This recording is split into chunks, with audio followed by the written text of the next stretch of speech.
No, I'll pass it. Anaya, that's a member of Share. A native-born member of Share. Right. That's the daughter of my daughter, so I'm a brother. All right? And all those three, right? All those three. All those three. And that's my brother, my son. Should I say my son? Yes. All right. All right. You present yourself. Yes. This is practitioner. Vous êtes devant. Moi, quand je dis à vous là, on est en nous, on peut assister comme on était à rien, et qui participation parmi Good. Thank you very much. And the only daughter I have, Joanna Joachim. Hello, everyone. As he said, I'm his first and only daughter. 33 years old. I have 3 girls. As far as personal, I am in the medical field. I've been working as a medical assistant for over 12 years. I currently work at Borinquen Medical Center as a referral specialist. So I'm just here to help my father and help, learn more about what's going on as far as the business and everything else. All right. Okay, Miss Karina. Miss Karina. Come on. Karina play a great role in what I'm doing every day. And before I let her talk, let's say with Karina now, I go to Haiti and I do parties. I don't worry about that because there is no problem. No, she take care of everything that I want in Haiti. So she's crazy over there when it's about share. So she's the boss. So she supervises everything. So she take good care. But the important things about her, Karina is for me the engine of, I would say, tick you up. Don't forget, Francois, you have to give him the money. Hey, what about the children of Haiti? Doctor, she's the secretary of Dr. Benoit. She's a partner of Dr. Benoit. She is the daughter of Dr. Benoit. So she always tells the doctor, don't forget. So that's a very important role. Because the doctor has been helping me over 3 years. So, present yourself. Yeah, like you said, I'm Karina. I'm working with Dr. Benoit, I've been in the community for about like 11 years as a phone coordinator and medical assistant, and I'm majoring in nursing, almost finished now, and my passion for share is to go to the highest level. That's okay? All right. I have a partner, I have a friend, Mr. Jacques Ebel Raphael. Jacques Ebel Raphael, let me tell you about this hero, living hero friend. I've been here for 37 years. He's the first one who gave me my immigration paper. We have known back in Haiti since we were children. And everything I do, he always involved in it. No matter, even you don't see him, if it's about money, if it's about anything, he always there with me. So then I said, Jacques, we cannot do all this for our life. And when it's about share, you're gonna stay away. You better get in. He says, you don't have to tell me. No matter what you need, and I'll be with you. So it's up to you now to tell them. I don't like to talk. I like to listening. He like to listen, he doesn't like to talk, all right? Now you go. But what don't you go? Nothing. Okay. There you go. Et mon grand plaisir, pendant ma parler, m'invite aux amis et puis m'bagge te parler aux amis aujourd'hui. Mais pendant ma machine, je me dis, qu'est-ce faut me parler monsieur? Et puis me dit, question pour qui ça pas parler les amis? C'est parce que j'ai besoin qu'on ait l'homme invité aux amis non bagaille. Est-ce que les amis ont full responsabilité pour le venir? Et puis je là, je parle aux amis, et puis c'est pendant ma parler, et puis il faut coup d'œil, oui. Je vous présente Joël Olivier. Joël c'est un businessman dans la communauté. Hein. Joël c'est un partenaire. Joël c'est un conseiller. Joël, avancez, on va avancer. Excusez. Oui. Joël Olivier, c'est un homme d'expérience en matière de business. Son fighter. Son qui étudie business communautaire, lui ça fait ça, pas bon. Il dit pas qu'il faut. Il quitte, il font l'autre, il pas bon, pas qu'il faut. Il quitte, regardez, il fait tout bagarre net et puis là ils vont côté joindre ça boy et dit me copé. Voilà Joël Olivier. Il est partenaire de mon carrière. Donc c'est toute sous ça que nous-mêmes nous avons utilisé dans notre travail nous pour qui permettre avec relation Joël le cher pour 25 mon carrière pour nous bien chita à carrière. Avec relation Dr. Doval, là nous portrait à 40 moun pour de paix pour nous bien chita pour de paix. Ça veut dire que le travail, là, ce travail qui est déjà fait, c'est simplement connecter, jamais c'est-à-dire connecter de dots. So Joël me présente au staff là pour dire quelques mots par où, comme nos amis. Bon, c'est un gros plaisir pour moi. Pour moi, invité par Dessalines. Dessalines sont amis de longue date. Et même là, nous pas ouais, mais on a tendance pour l'un l'autre coup de fil avant de battre en dehors. Et passion que Dessalines gagne. Par exemple, moi-même, business pas moi, je regarde comme si c'est petit bébé. Lorsqu'il y a un bébé, c'est le seul qui connaît que les gens vont prendre soin. Et Dessalines passion pour cher, pour Haïti, c'est bébé parle. Et lui-même, beaucoup de bébé. Nous toutes l'adopter par nous toutes. Mais Dessalines gagne ça. On passion peut-être que, par exemple, on a dit qu'il n'est pas même questionné. Mais des fois, je me dis, tout le monde dans ça, mais la caillou, madame ou petit tout. Je dis, il a compris et puis il va ensemble avec moi. Etc. Bon, moi-même, moi toujours dans toute barrière de ça, je suis toujours là pour supporter la 100%. Et je suis réalisé de grandes choses. Comme il l'a dit tout à l'heure là. Moi-même, je me félicite, ça qui est en fait 41 ans depuis ici. Ici, j'étudie agronomie. Bon, mais après ça, je me dis, ça me donne pour me gagner pile terre, pour me gagner pile là. Donc, je aller dans l'autre bagaille. Et puis, c'est plusieurs bagailles, avec marché, avec pas marché, etc. Et des fois, on commençait à zéro. Bon, en tout cas, on est en business finalement. Et puis, on a commencé à rentrer dans le business like baby diapers et puis adult diapers. Et puis, là, je me regardais, je me dis, mais diapers, c'est même à manger. C'est utiliser le jeter, le vin prend encore. Utiliser le jeter, le vin prend encore. Donc, je me dis, non, mais. Et puis, bon, c'est-à-dire que nous sortions en étape, côté que par exemple, quand nous avons pour des compagnies, nous là, nous avons une étape côté que nous avons fait propre production. Et je pense que nous c'est. Bon, je ne sais pas si nous sommes d'autres haïtiens, mais nous c'est une premier qui, pas seulement, on est là pour commencer culture, etc. Et c'est un gros plaisir pour que nous tous supportions cher. Et Dessalines, c'est. On ne dit pas en pile. Ouais, c'est un plaisir.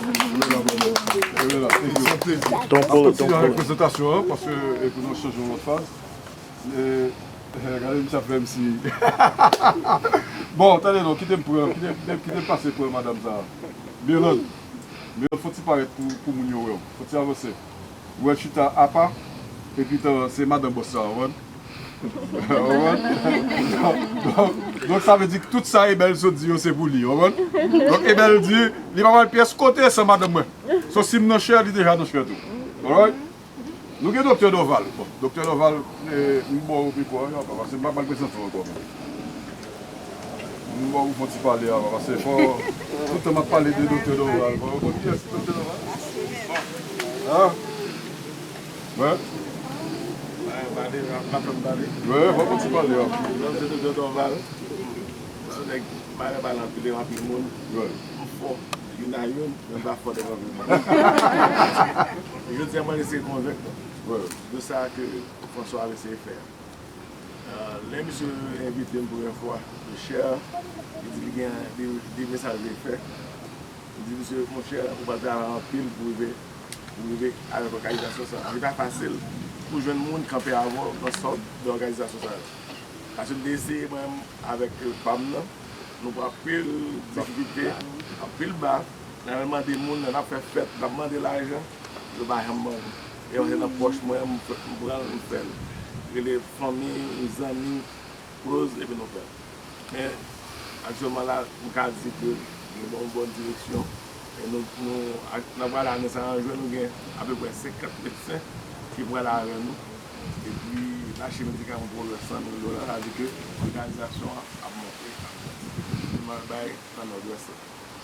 Et nous souhaitons peut-être dans 5 ans, chef a dit même là, mais pour chef faire, il faut nous tous là, mettez nous ensemble, les amis, et les gens, chaque monde ici, et nous avons nous 10 pas du bon ici.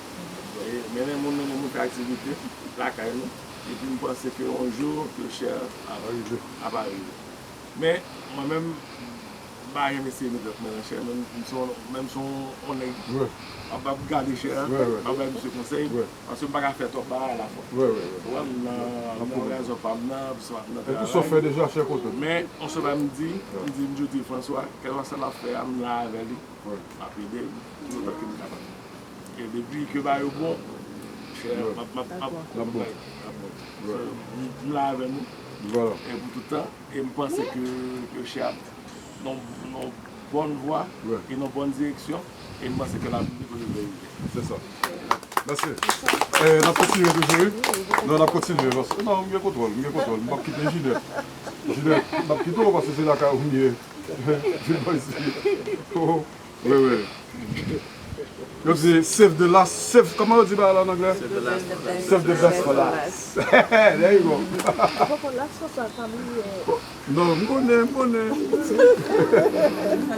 Allez-y, madame. C'est madame Ginette. Madame Ginette. Bonsoir, et puis une fois encore, bienvenue à tous.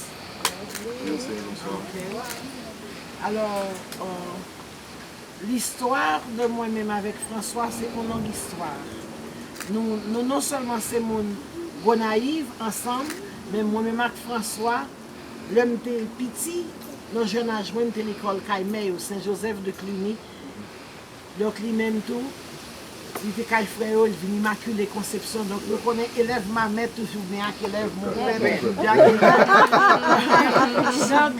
nous avons un petit complexe tout petit, là, nous étions petits dans la compétition ça. Et puis là nous commençons à grandir dans le cours secondaire. Nous ne venons pas connaître comme nos amis François, nous venons connaître comme un grand basketteur, l'aime tout ça. Le grand basketteur de l'époque qui fait la pluie et le beau temps. Alors, sans monde qui a un bon tempérament, c'est tout le monde. Mais la vie en vient tellement séparée tout le monde. Nous avons quelques fois que nous n'avons pas contact avec lui. Mais là, nous venons nous rejoindre et puis nous venons apprendre un bon travail que l'a fait pour tout le monde naïf. Nous venons voir ça, nous venons dire que, bon, moi-même tout, il faut mettre tête ensemble. It doesn't matter how much you can give, or it's a matter of your heart. Je release pour me faire caïmouin, je release pour me couper pour cher, je release pour me faire une donation pour cher. Je n'ai pas besoin de s'allier depuis son bail qui est positif au mon affaire. Je participe là-dedans. Et puis une fois de plus, je dis tout le monde bienvenue à n'importe quelle heure. Et puis si on joue encore, François vient pour l'utiliser ici pour le faire réunion. My pleasure. OK? Occupation par le vacuum. C'est Melky Flowers qui est l'île de Naïvienne. Il fait fleurs pour toute occasion. Si nous on est là, Melky Flowers de l'île de Naïvienne, c'est moi-même qui mets tous ces business par. Merci. Thank you, Ginette. Ok, madame, non, vous êtes bon, monsieur. Je dis tout à l'heure, monsieur, c'est Simon qui va être dans le petit garçon. Pourquoi il y a Babzin encore qui te met le copé? Copé, où je fais? Well, I guess I gotta speak English, right? Okay. François Joachim, c'est pas un nom que je connais. I didn't know that name. I know him. Yes, Ali. I remember growing up in Raboto. For those of you who don't know Raboto, you guys go to Raboto one of these days. It's not, Raboto is not what some other people are making it to be. They try to compare it like Cité Soleil and stuff like that. Raboto is dear to my heart. And everywhere I go, I represent Raboto. A lot of time, I don't even say I'm from Haiti. I say I'm from Raboto, Gonaïves. Anyway, so this guy right here, I remember him. He was tall, and I was this little short guy. You know, shorty. I was a kid, and I remember him with a basketball. I remember him with his sneakers. I remember him with his shorts. He was the only basketball I knew in Gonaïve, to tell the truth. Yeah, and yeah, I saw that picture too, man. That was something else. Yeah, the thing is, my mom side of the family, where we lived in the Raboto and whatnot, his house wasn't too far away. It was not even a block, it was a few houses away. So it was more like we all were family, just one big family. Okay, I knew his mother very well, okay, as a little kid. I'm gonna fast forward. My dad tells me a lot about this guy, and whenever I see him, he always tells me a lot of things about my dad. This I didn't. And since when I realized this work that he's doing, I had been inspired by his work. And when he sees me, he says that he's inspired by me too. I guess this would lead me to my personal things as far as what I do. I'm already like in a whole bunch of other organizations. Simply because, just as he said, there's a need. There's a need, and we have to act. What this island has been able to do with Share, it's no easy task. I know. As he's talking, it's almost like inside of me, I want to get emotional because special people do that kind of stuff. So that tells you that with him, with all you guys who's been involved with Share, I look at you guys as special people. Okay, we're crazy, like he says, because a lot of people don't care about stuff like that. They think we're crazy, especially with dealing with Haiti. I come here today because anytime anybody's doing this kind of work, I support them 100%. But more so him, because you see, there's a lot of people that's doing it for the wrong motive, for the wrong reason. I trust him. I trust him. Again, my name is Ansel Titus. This is my real name. I came here when I was, what, 10, but just turned 11 years old, yeah. And when I left Haiti, I grew up in a family that, you know, my grandparents, they own land and cultivating rice and things like that. So I grew up where my family, they were using the kids, the grandchildren, to go and give, you know, rice to the neighbors and so forth and so on. And I think it was great that they did that because what that instilled in me is to give, to share with other people. Right. And I came here, okay, I became a Christian when I was, you know, at 19, once I graduated from high school. I had other plans, but God had better plans for me. Amen. And of course, you know that with the giving heart that I took from my family, and now you're a Christian, you understand what Jesus wants you to do. Jesus wants you to be a giver. Forget about yourself, to think about helping other people. So that embedded in me, okay? And I feel like, man, it gives me more of a reason to continue to give. And I got a BA in criminal justice, and I got a master's in public administration. And public administration students, what I learned was that we're people that when you see things, problems, you look for solution, you don't complain. You look for solution. So these three things in me. So I have no choice. I'm working.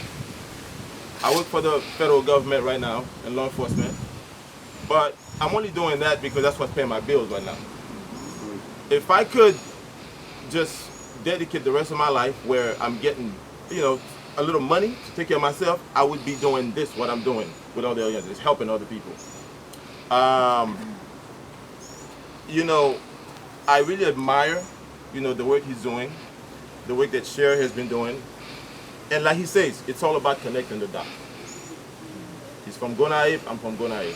And anything that this guy's doing, I'm there. Granted, I'm a very, very busy guy, but I was not gonna miss this meeting for nothing.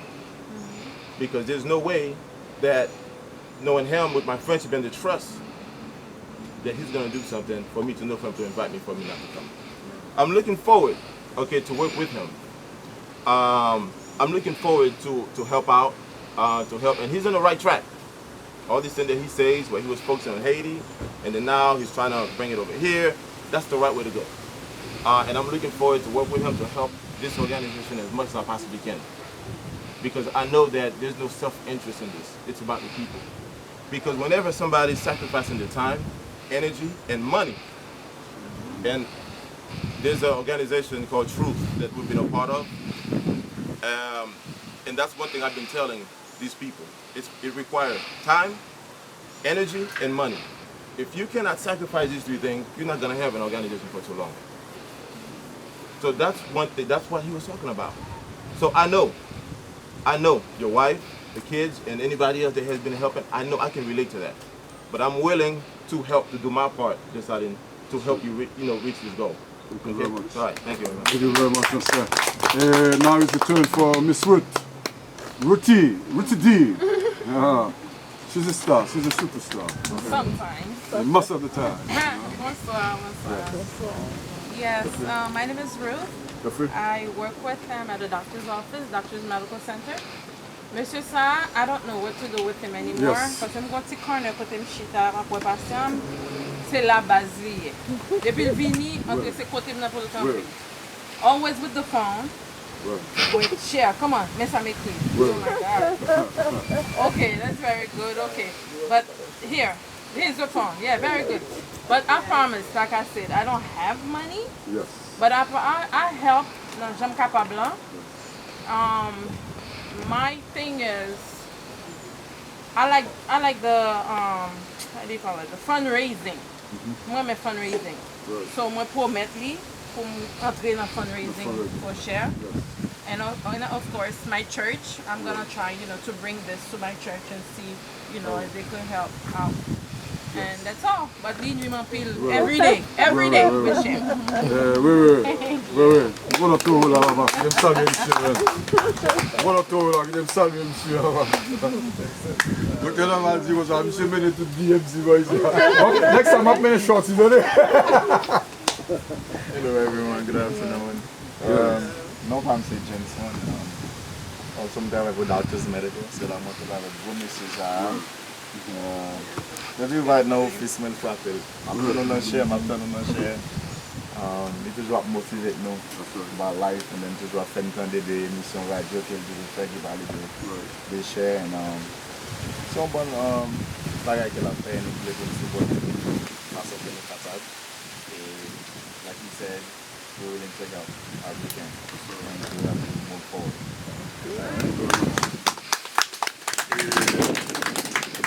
Le plaisir que nous sommes avec moi. Jeffrey comme directeur de réunion, je vais next point parce que je suis présenté tout le monde. Je pense que tout le monde qui vient là réuni pour une raison. Nous allons connaître spécifiquement qui ça que nous avons joué de tout le monde qui est là parce que tout le monde qui est entendu ça vous voulez que y a ça à faire, ok? So what is your next step right now? What would you talk about? Come on, man. Well, we pretty much talked about everything. The next thing that I pointed out is I passed out a couple papers earlier, which is the survey for us. What it is pretty much to just recruit more members into the organization. All you have to do is just fill it out. Once it's filled out, just hand it to me, let me know. There's also some contact information on the bottom. Did you bring the business cards? Yes, I think so. I think Stanley, you have them on my bag, right? Yeah. It's in my car. And we also have business cards that have all our information. You can go ahead and hold on to that. You can get in contact with me and everything else like that. And I'm just looking forward to help with you all. That's it. Et il y a un bagage qui est important tout parce que mademoiselle ça surtout comment on peut aider monsieur? Yeah, c'est une bagage qui m'était intéressé à comprendre comme si notre type de travail que on fait et moi-même par exemple moi-même c'est me considérer être moi comme un business developer. Okay.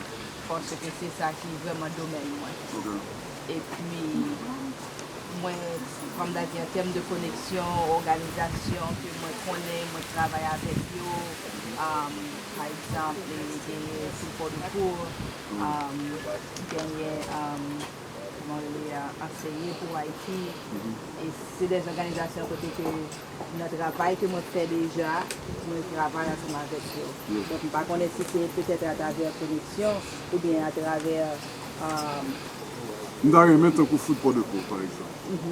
M'da aimé, pas même parler de eux, m'da aimé que le mouvement cher là, il représente à l'étranger et the Haitian one.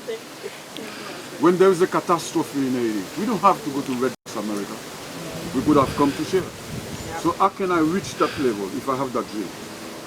Comment on fait aider pour me vivre dans le monde? Yeah, par exemple, d'une des bagailles que l'organisation ça yo fait, c'est tous les organisations qui reconnaissent sur le ground qui a fait travail, yo connecté avec eux directement, et ouais sont fiables, et puis ça rend le travail yo plus facile. Yo gagne ou comme partenaire. Côté que yo même yo ne doit pas aller ou bien capable plus difficile. Yo connaît où là, où c'est un partenaire avec eux, et puis on va exécuter, et puis eux même, il y a payé, sponsorisé, il y a dans ça qui gagne besoin. Donc si vous êtes intéressé avec ça, vous pouvez être capable de connecter avec. Is there a cost for you? We have to talk about everything because that's what we're here for. Non, there is no cost. Non, c'est juste que moi j'ai une relation ensemble avec le directeur. Disons, côté que, comme d'habitude, c'est lors de relation avec un monde, ou référer un monde, vous comprenez, donc yo même yo ouais ça, comme un bagage qui peut se faire. Donc nous avons vraiment aimé apprendre plus toujours, comme sur les projets, ça se réalise directement dans mon âge. Moi ouais toute idée générale là et des petits mondes. Ok. Et vous voulez me ça, bon si idée qu'on a de travailler ou bien ou après nous faire nous parce que nous sur le website là nous mettons toute information. Voilà, c'est ça d'après dire parce que c'est une information en français, il faut nous changer en anglais. Ok. Parce que if we need because là nous commençons pour Haïti, mais qu'on y a il faut que directeur that's gonna be your part. That's going to be the man doing the new website for sure. Well, if there is a cost, we need to talk about it, we need to solve it, but I don't think there's going to be too much of a cost. But there's going to be something anyway, right? Ok. Parce que là, l'important, c'est pour nous faire un website là, ok? Et puis pour nous assurer nous que le lit même là, utiliser le website là, information besoin pour nous. So I want you and Jeffrey, you guys going to have to work very close. Is that okay, Jeffrey? Okay? Et parlez-moi des amis qui vont me référence à vous. With Blood? Yes. Yeah, With Blood avec moi, nous rencontrés pendant que nous allons dans une conférence d'affaires pour entreprise sociale dans Harvard. Right. Et puis, il a parlé lui-même de différents projets que il travaille sur en Haïti. Okay. Et puis, bien que comme si le travail que moi fais, le travail que lui fait, c'est des avenues qui sont différents, mais au moins nous avons un objectif commun qui est gagné. L'objectif nous c'est de voir qu'à l'avenir, Haïti pas gagné pour dépendre du monde externe là, pour faire des séries de bagages. Ok. Donc nous-mêmes, dans chaque catégorie par nous, c'est sur ça que nous travaillons. Mais c'est parler de où, c'est parler spécifiquement de travail qu'on fait dans les petits mondes, des gens qui vraiment, ça sont son passion, qui motivent au tout pareil. Ok. Et puis moi-même, bien que c'est avec des entrepreneurs que moi travaille, mais c'est un bagage comme si qui toujours en accord. Parce que c'est dans la même ligne, que c'est non-profit, que c'est business. Ça c'est pour bagaille ou joindre facile côté moun non seulement les motiver mais de toute énergie genre que on me dire sacrifice qui fait yo donc c'est ça que fait moi dire ah non ça son bagaille Gonaïve par exemple c'est pas moi pas lié trop connexion à Gonaïve mais quand même c'est Haïti. OK, c'est Haïti. Parce que l'objectif nous tous c'est j'aime là travail différent parce que là nous fait un minimum non côté ou pas une pièce intérieure travail ou plus valeur. Si moi j'étais Gonaïve seulement tout le monde dit ah c'est Gonaïve mais le mal aller dans le pays madame moi mal pour deux pays mal de l'autre côté donc ça veut dire que yo garder me dire moi je vais rester dans hauteur ça pour nous vivre comme une institution haïtienne à l'étranger mais dans n'importe cas côté que y a parlé de aider premier monde qui penser c'est cher. So nous pensons que nous capable faire. En tout cas nous comme je dit ça nous devons dire, mademoiselle là, un petit applaudissement, merci. Merci. Parce que nous comptons sur lui. Et c'est le monde qui pose